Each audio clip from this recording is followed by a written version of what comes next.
నమస్తే, welcome to I dream. నా పేరు ప్రసాద్. నిరుద్యోగుల విషయంలో ప్రేమ ఎవరిది, మొసలి కన్నీరు ఎవరిది అన్న చర్చ ప్రస్తుతం ఎన్నికలు సమీపిస్తున్న వేళ ఆంధ్రప్రదేశ్ రాష్ట్రంలో మొదలైంది. అసలు నిరుద్యోగులకు ప్రస్తుత రాష్ట్ర ప్రభుత్వం ఏమీ చేయలేదా అనంటే, విప్లవాత్మకమైన నిర్ణయాలు తీసుకున్న జగన్మోహన్ రెడ్డి ప్రభుత్వం వాలంటీర్ల దగ్గర నుంచి సచివాలయ ఉద్యోగులు ఆ తర్వాత మరికొన్ని ఉద్యోగాలను దాదాపు 2.5 లక్షల పైగా ఉద్యోగాలను నియమించడం అనేది జరిగింది. దశలవారీగా చాలా పోస్టులు కూడా తీసుకుంటూ వస్తుంది. కానీ నిరుద్యోగుల్లో ఏదో కొరత ఉంది, నిరుద్యోగులకు ఏం చేశారు అంటూ ప్రతిపక్షాలు విమర్శిస్తున్న పరిస్థితి ఉంది. కానీ ప్రధానంగా ఒక అంశాన్ని ఈరోజు మనం తెర మీద తీసుకొస్తున్నాం. యూనివర్సిటీలో గత 18 ఏళ్లుగా చాలా పోస్టులు ఖాళీ ఉన్నప్పుడు కూడా వాటిని పట్టించుకున్న దాఖలాలు లేవు. వైఎస్ఆర్ సిపి ప్రభుత్వం వచ్చిన తర్వాతే జగన్మోహన్ రెడ్డి ఈ పోస్టుల నియామకానికి కసరత్తు మొదలుపెట్టారు. కానీ ఇవి ఎప్పుడూ ఈ పోస్టుల నియామకం జరగాల్సి ఉన్నప్పుడు కూడా దీనిని పూర్తి స్థాయిలో అడ్డుకునేందుకు కొందరు ప్రయత్నించారు. ఆ కొందరు ఎవరు, నిరుద్యోగుల విషయంలో ప్రస్తుత రాష్ట్ర ప్రభుత్వానికి ఉన్న చిత్తశుద్ధి ఏంటి అన్న అంశాలకు సంబంధించి మనతో ఆంధ్ర యూనివర్సిటీ ప్రొఫెసర్, అలాగే మేధావర్గానికి సంబంధించిన వ్యక్తి షారోన్ రాజు గారు ఉన్నారు. సార్ నమస్తే. సార్ నమస్కారం. సార్, ఈరోజు చాలా కీలకమైన అంశం సార్. ఎందుకంటే నిరుద్యోగులు జాబ్ క్యాలెండరు నిరుద్యోగులకి పూర్తిగా వైసీపీ ప్రభుత్వం పక్కన పెట్టేసింది, సంక్షేమాన్ని పూర్తిగా అమలు చేస్తుంది, అలాగే అభివృద్ధిని పక్కన పెట్టేసింది. ఇలాగ రకరకాలుగా ఎన్నికలు వస్తున్న వేళ ఇవన్నీ తెర మీదకి వస్తున్నాయి.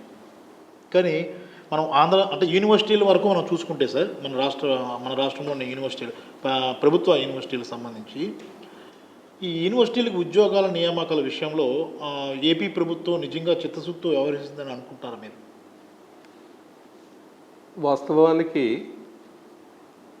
మాట్లాడాలనుకుంటే ప్రస్తుతం ఉన్నటువంటి ప్రభుత్వం చిత్తశుద్ధితో వ్యవహరిస్తూ విద్యావంతులైనటువంటి నిరుద్యోగ యువతకు ఉపాధి కల్పించాలి, ముఖ్యంగా మేధావి వర్గం అయినటువంటి విశ్వవిద్యాలయాల్లో ఉన్నత విద్యను అభ్యసించి ఉన్నటువంటి వ్యక్తులు ఎవరైతే గనక పోస్ట్ గ్రాడ్యుయేషను, డాక్టరేట్ డిగ్రీస్ చేసినటువంటి ప్రతిభావంతులైనటువంటి నియామకాలు చేయడం కోసం ప్రభుత్వం చాలా చిత్తశుద్ధితో ఉంది.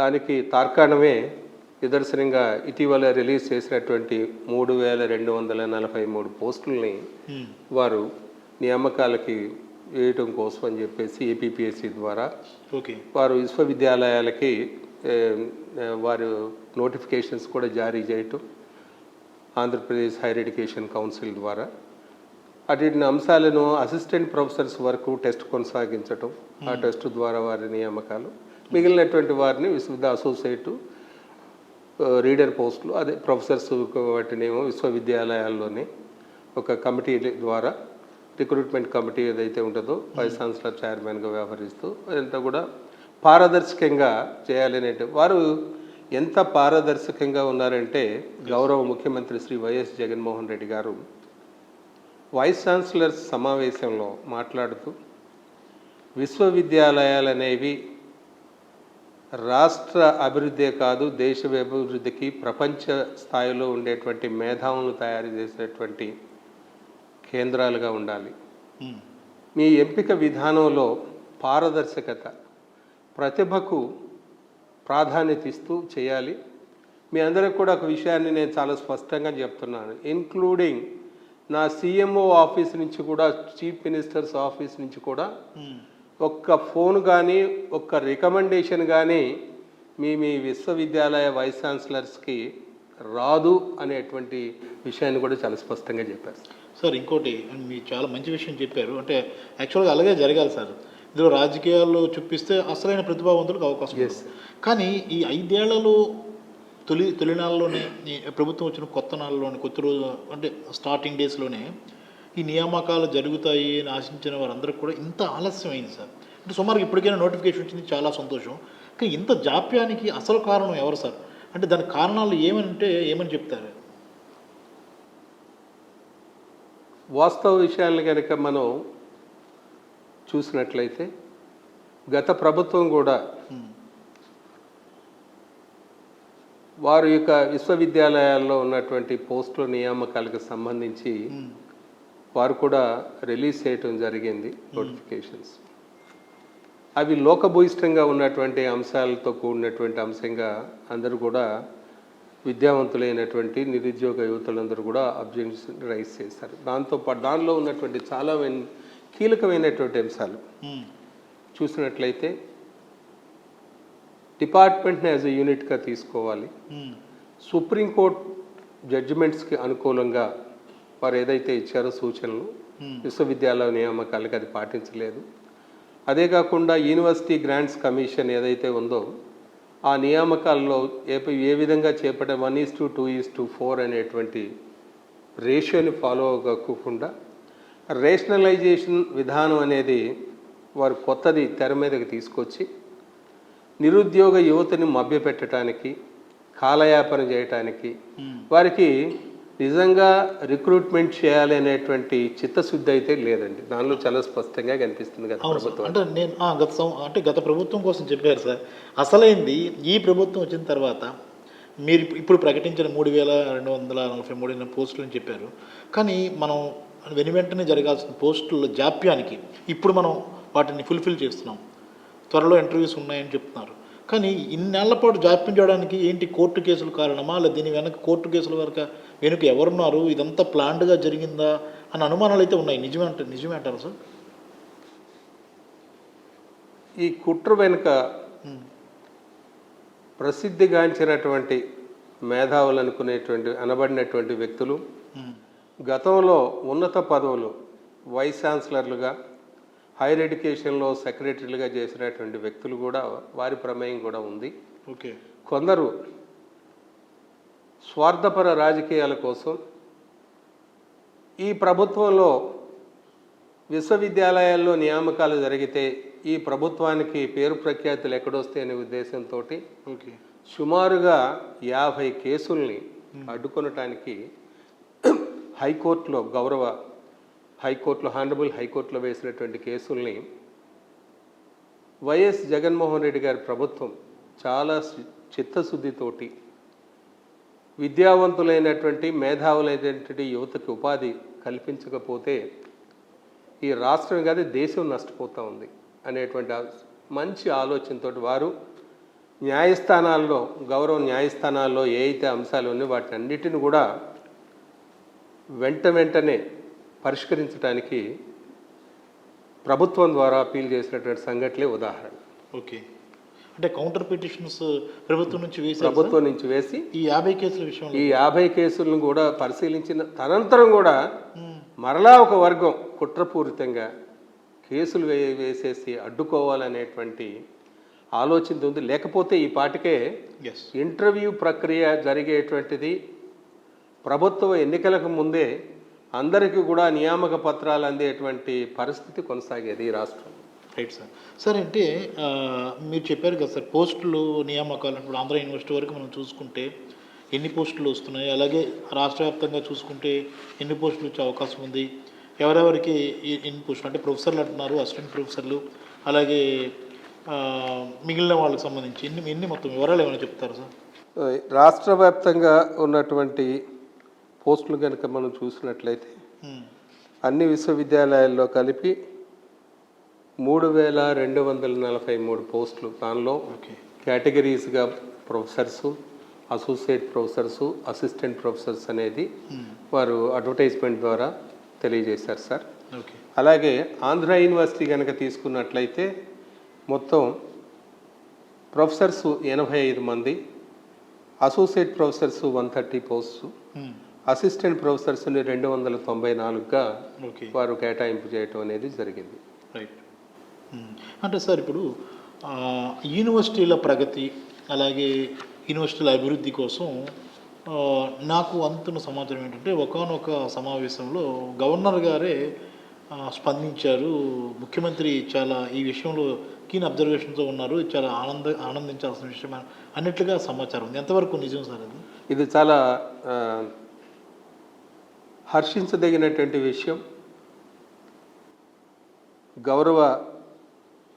గవర్నర్ గారు his excellency and also governor and chancellor of the universities వారి దృష్టికి ముఖ్యమంత్రి గారు ఈ రాష్ట్రంలో ఉన్నటువంటి విశ్వవిద్యాలయాల్లో గతంలో రాజశేఖర్ రెడ్డి గారు ఉన్నప్పుడు మాత్రమే నియామకాలు జరిగినాయి. గత 18 సంవత్సరాలుగా 16 సంవత్సరాలు ఆ రోజుల్లో జరిగినటువంటి 2 నియామకాలు జనరల్ మరియు బ్యాక్లాగ్ పోస్టుల నియామకం చేయటం ద్వారానే ఇవాళ విశ్వవిద్యాలయంలో ఆచార్యులు అనేది నెంబర్ ఉందండి. లేని పరిస్థితుల్లో ఇవాళ చాలా సమస్యలు న్యాక్ సమయంలో కానీ ఎన్ఆర్ఎఫ్ ర్యాంకింగ్ పొందేటువంటి విషయంలో విశ్వవిద్యాలయాలు చాలా కష్టతరమైనటువంటి ఇదిని క్లిష్టంగా ఉందని తెలియజేస్తూ ఈ రాష్ట్రంలో ఉన్నటువంటి విశ్వవిద్యాలయాల్లో ఖాళీగా ఉన్నటువంటి ఆచార్యుల పోస్టుల్ని వెంటనే నియామకాలు జరిపించడం కోసమని గవర్నర్ గారిని కూడా వారు కోరటం, గవర్నర్ హోదాలో ఛాన్సలర్గా ఈ విశ్వవిద్యాలయాల్లో ఉన్నటువంటి ఆచార్యుల యొక్క కొరతను తీర్చడానికి సత్వరమే చర్యలు చేపట్టండి అని చెప్పేసి వారు సానుకూలంగా స్పందించడం, గవర్నర్ గారు ఎంతో విశాలమైనటువంటి దృక్పథం, వారు మాజీ సుప్రీంకోర్టు జడ్జిగా వ్యవహరించడం ద్వారా వీటికి సంబంధించినటువంటి ఏ విధంగా ఈ నియామకాలు జరగకపోవటానికి ఆలస్యానికి కారణం ఏంటనేటువంటి అంశాలను కూడా ప్రభుత్వం గవర్నర్ గారు ఛాన్సలర్ గారి దృష్టికి తీసుకువెళ్ళినట్టుగా కూడా తెలిసిందండి. వారు ఎంతో సంతోషంగా సత్వరమే విశ్వవిద్యాలయాల్లో ఆచార్యుల పోస్టులను భర్తీ చేయండి, వాటికి న్యాయపరమైనటువంటి అంశాలు ఏమైనా ఉన్నట్లయితే వెంటనే సత్వరమే పరిష్కరించండి అని తెలియజేసినటువంటి విషయం మాత్రం వాస్తవం అండి. Right right sir. అంటే మొత్తం మీద ఎట్టకేలకు మీరు కూడా ఆశిస్తున్నట్లుగా చాలామంది నిరుద్యోగులు, మేధావి వర్గానికి సంబంధించిన నిరుద్యోగులు అంతా కూడా ఆశిస్తున్నట్లుగా పోస్టులు ప్రకటన జరిగింది. అంటే ఇప్పుడు ఈ రకంగా చూస్తే వైసీపీ ప్రభుత్వం నిరుద్యోగులకు సానుకూలంగా అనుకూలమైన వాతావరణాన్ని లేదంటే అనుకూలమైన దృష్టిని కేంద్రీకరిస్తుంది అని భావించాల్సి ఉంటుందా సార్? మనం చాలా స్పష్టంగా చూడాల్సినటువంటి అంశం అండి.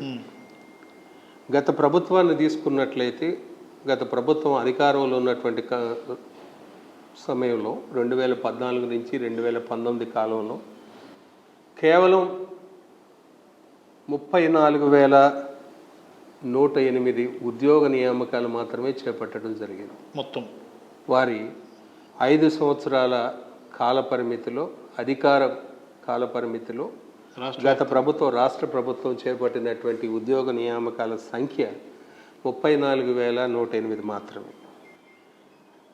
2019 మే నాటికి రాష్ట్రంలో ఉన్నటువంటి ఉద్యోగుల సంఖ్య 3,97,128గా మనం పరిగణించడం లెక్కల స్టాటిస్టిక్స్ ప్రకారం ఉంది.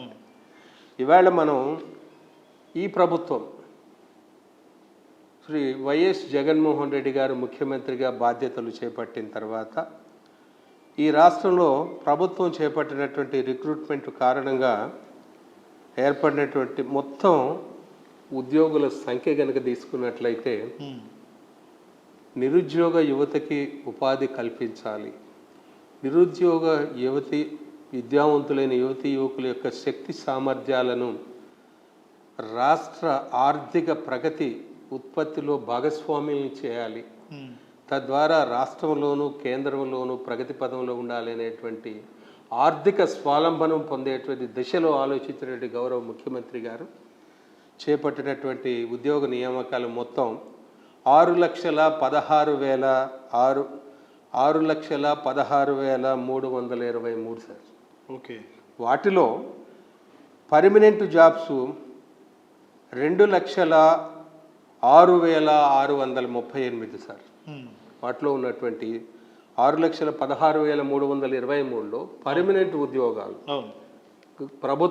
గవర్నమెంట్ ఇచ్చేటువంటి ప్రభుత్వ ఉద్యోగాలను 2,06,638 అయితే కాంట్రాక్ట్ పద్ధతిలో తీసినటువంటి జాబ్స్ కనుక చూసినట్లయితే 37,908 పోస్టులని కాంట్రాక్ట్ పద్ధతిలో కూడా యువతకి ఉపాధి కల్పించేటువంటి దిశగా ముఖ్యమంత్రి గారు ఈ రాష్ట్ర ప్రభుత్వం తీసుకున్నటువంటి మంచి నిర్ణయాత్మకంగా చెప్పవచ్చు సార్.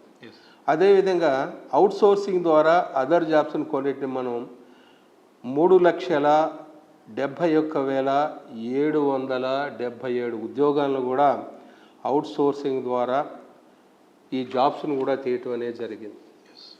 ఇవన్నిటిని కూడా చూసినప్పుడు మనకి ఎక్కడైతే గనక నిరుద్యోగ యువత, విద్యావంతులైనటువంటి యువత ఫ్రస్ట్రేషన్కి గురి కాకోకుండా ఉపాధి కల్పన ద్వారా వారికి స్వయం స్వావలంబన ఏర్పడుతుంది, ఆర్థికంగా ఉండటం ద్వారా కుటుంబాలు పైకెదుగుతాయి, అభివృద్ధి పదంలోకి వస్తాయనేటువంటి ఆలోచనతోటి వారు చేపట్టడం జరిగింది. అంతేకాకుండా 3 ప్రాంతాల్లో చూసినట్లయితే ఆంధ్ర విశ్వవిద్యాలయంలో కూడా ఈ జాబ్ మేళాలు నిర్వహించడం ద్వారా చుట్టుపక్కల పరిసర ప్రాంతాల్లో ఉన్నటువంటి ఏదైతే కనుక పరిశ్రమలు ఉంటాయో, ఐటీ పరిశ్రమలు కానీ లేదంటే ఫార్మాస్యూటికల్ కానీ వివిధ రంగాల్లో ఉన్నటువంటి ఏ పరిశ్రమలు అయితే ఉన్నాయో ఆ ఆక్వా ఈ ఫార్మా వీటిల్లో కూడా ఇవన్నిటిని కూడా వారు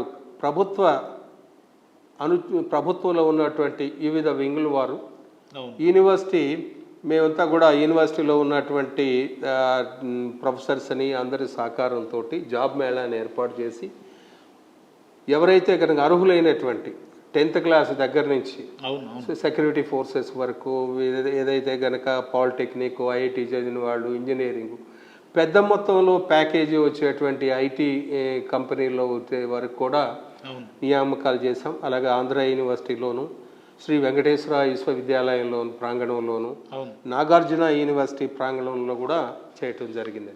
వీటన్నిటిని చూసినప్పుడు గౌరవ ముఖ్యమంత్రి గారు శ్రీ వైఎస్ జగన్మోహన్ రెడ్డి గారు నిరుద్యోగ యువత పట్ల సానుకూలతగా ఉన్నారు, విద్యావంతులైనటువంటి యువతకి ఉపాధి కల్పించాలి అనేటువంటి విషయంలో మాత్రం చాలా పాజిటివ్ యాటిట్యూడ్గా ఉన్నారు. వారు తీసుకున్నటువంటి నిర్ణయాలు కూడా ఆ విధంగానే ముందుకు తీసుకువెళ్ళటం కోసం జాబ్ మేళా అనేది కూడా వారు ప్రకటించడం జరిగింది సార్.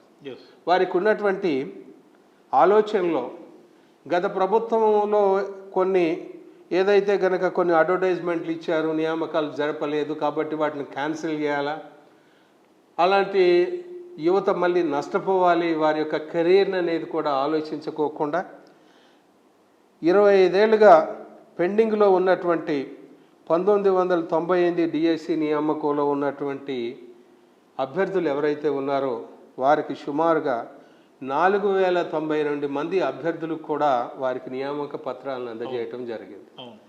అదేవిధంగా 15 ఏళ్ళుగా పెండింగ్లో ఉన్నటువంటి 2008 డిఎస్సిలో ఉన్నటువంటి ఎస్జిటి టీచర్లు ఎవరైతే ఉన్నారో వాళ్ళని కూడా కాంట్రాక్చువల్ పద్ధతిలో సుమారుగా 500 మందిని నియామకాలు పత్రాలని ఇచ్చడం ద్వారా వారికి ఉపాధి కల్పించడంలో రాష్ట్ర ప్రభుత్వం ముందంజలో ఉందని చెప్పి మనం తెలియపరచవచ్చు.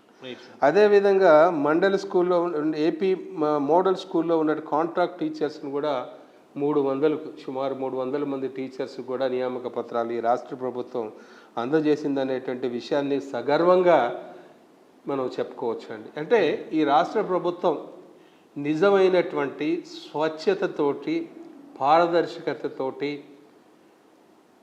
విద్యావంతులైన యువతకు మనం చేదోడు వాదోడుగా మనం సహాయ సహకారాలు అందించాలి, అందిస్తున్నాను, ఇక ముందు కూడా అందిస్తాననేటువంటి భావన కలిగించినటువంటి వ్యక్తి గౌరవ ముఖ్యమంత్రి వైఎస్ జగన్మోహన్ రెడ్డి గారు. సార్ అంటే మీరు చాలా వివరాలు అంటే మనం ఇవన్నీ కూడా నిరుద్యోగులు ఎప్పుడైతే చాలా కాలం నుంచి పెండింగ్లో ఉన్న అందరూ కూడా క్లియర్ చేశారు సార్. ఇప్పుడు తాజాగా యూనివర్సిటీ ఉద్యోగాలు కూడా క్లియర్ చేస్తున్నారు.